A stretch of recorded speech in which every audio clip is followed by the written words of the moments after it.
there's a difference between free speech and compelled publication. Mm. You know, but where that breaks down is where state inaction or deliberate policy choices lead to monopolies or near monopolies over channels of communication. So if the government has sanctioned or taken steps that creates a monopolistic conduit for publication, like Facebook being allowed to buy all of its competitors, say, and then Facebook is also allowed to treat its platform as a purely private matter, and the choices that it makes about censoring and publication is a purely private matter, then we move from the idea that the state has an interest in not, or the people have an interest in the state not censoring them, but the people also have an interest in the state not telling them what to say. And we move to an area where we might say, well, Facebook, if you're going to take the king's shilling in the form of a state sanction on buying all your competitors and crushing anyone who might give people a place to talk that's not Facebook, then your choices about who gets to speak and how you order their speech take on free speech qualities that the public have a legitimate interest in discussing and maybe even inveigling against you over. Maybe the remedy isn't to force the government to come in and tell you how your algorithms work, but maybe the remedy is to have the government come in and force you to sell off all of those divisions that you bought to consolidate all the speech in one platform so that we can have a diversity of places where decisions are being made about who can speak and how that speech is ordered. This is something a lot of people don't know, mostly because it wasn't public until very, very recently.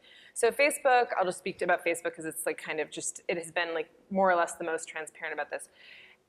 Facebook decided, content moderation, deciding what came up and or got taken, or stayed up or got taken down, was not a huge priority for Facebook until about 2008. Until 2008, Facebook had a group of like 15 college-age kids sitting in a room that when something was reported or flagged, they would decide whether, literally the standard was, if it makes you feel bad, take it down.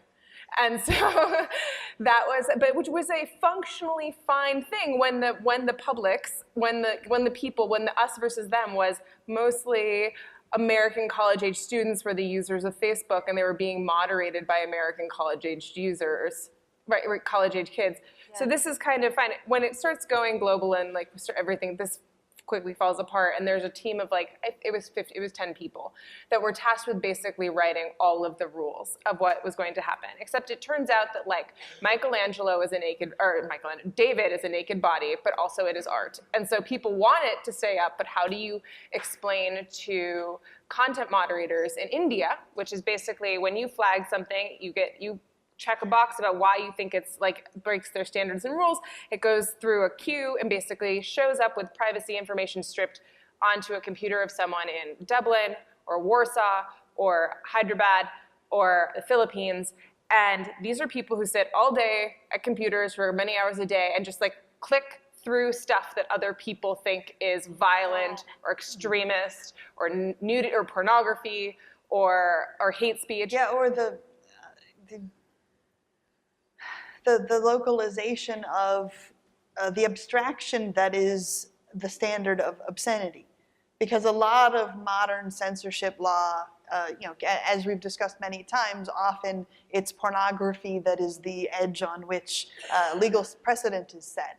And in places like New Zealand and Australia, and indeed the US, the standard will be obscenity. What is obscenity? It's something that is indecent. What is indecent? To quote the actual Supreme Court case in the US, I know it when I see it. That there is no strict definition of it. It's, you look at it and you say this is obscene, which is, on the one hand, trying to solve that problem of is Michelangelo's David going to be left up on Facebook or taken down on Facebook? And if your standard is, as it was for that Facebook room full of college-aged kids, does this make you really squicky?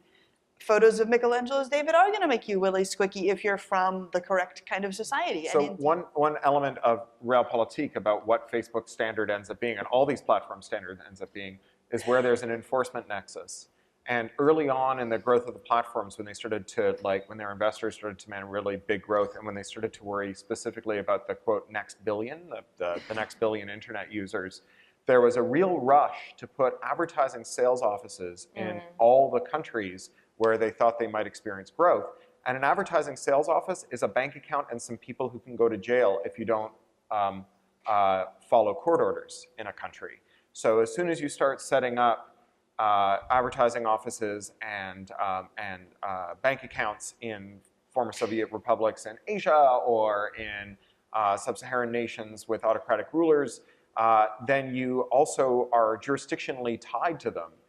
Especially in the early days before we had a lot of national firewalls, it was really common that a company like Twitter, for example, might get sales calls from overseas. Someone might call up Twitter's office in New York or San Francisco and say, I would like to buy some ads, and I am in this country where the things that you do are illegal, but my users, my customers will see them. And so Twitter could still get the business, Facebook could still get the business, but as soon as a couple of them started going to those countries and hiring local sales staff, they got the lion's share of the business. And so they all chased each other into these markets where they had jurisdictional nexus, where they could be enforced against. And this is what has caused all of the standards to converge on a kind of race to the bottom of the most censorious possible regime. And so Facebook in particular, one of the reasons that it took me so long to write this or the piece that I wrote about Facebook's history and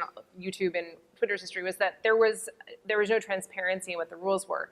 There was a set of community standards that was posted for being on Facebook, but it said things like no graphic violence and no sexual nudity, but it did not say anything more than that. And what it basically, so there was no way to know that they had an exception to nudity for art, right? And there was no way to know that. But what they did have was behind the scenes a secret 90-page wiki document that was used by the content moderators to do all of this work. So it was a secret list of rules of exactly how you would interpret and decide whether something was sexually impermissible nudity, right? Or impermissible sexual nudity. And that was completely hidden from view. In 2012, a friend of mine and a journalist, Adrian Chen, leaked a copy of the training documents. It wasn't actually the list of rules, but leaked the training documents that content moderators in the Philippines were trained on from an outsourced group had that Facebook had hired to get to have workers. Someone leaked it there. Facebook fired the entire company, and those slides are still out there, but they kind of tried to shut it down. People didn't really know what to do about it. No, we didn't hear anything or see what those rules are since 2012 until they finally released a kind of whitewashed, cleaned up version of them about 3 months ago. But you will also notice that they are not on one page. You have to click through multiple types of pages to get to them. So you cannot control, and they're not control F-able. Like you cannot control F and search them at all. So that's purposeful, because one of the reasons that they gave for years is that if we tell you exactly how we're taking down your content, then you can game the system. Then people can decide and figure out exactly like the loophole. So the example I give, the problem with rules is, so standards in the law, standards are things like don't drive too fast. A rule is something like don't drive over 35 miles per hour, right? But the problem with rules is if you know that there are certain exceptions to it, then you can break them, like that you can go 3 miles over the thing and they just won't bother bringing a case against you or writing you a ticket, right?